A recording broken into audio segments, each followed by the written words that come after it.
کراچی کا شہری امریکی خاتون سے شادی کے لیے تیار، شرط رکھ دی گئی۔ معاملہ کیا ہے آئیے بتاتے ہیں۔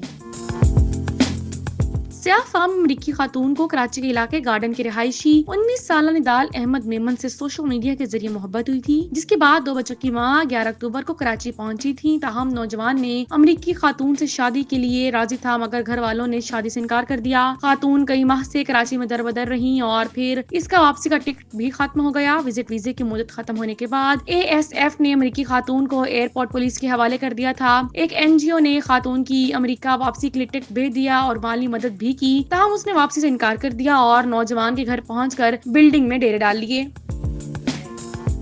آج کل سوشل میڈیا پر وائرل ہونے والی امریکی خاتون کو ایک شخص نے شادی کی پیشکش کر دی۔ امریکی خاتون سے شادی کرنے کے لیے کراچی کے شہری نے مشروط رضامندی ظاہر کی ہے۔ سوشل میڈیا پر سامنے آنے والی ویڈیو میں شہری نے اپنا تعارف کرایا اور بتایا کہ میرا نام عبدالرحیم ہے، پیشے کے اعتبار سے اس وقت ڈرائیور ہوں، لیکن ایک ریٹائرڈ ملازم بھی ہوں۔ شہری نے کہا، میں نے اپنی بیوی کو بھی میسج کر دیا ہے کہ میں شادی کر لوں گا اگر مجھے اجازت مل گئی۔ ویسے اسلام میں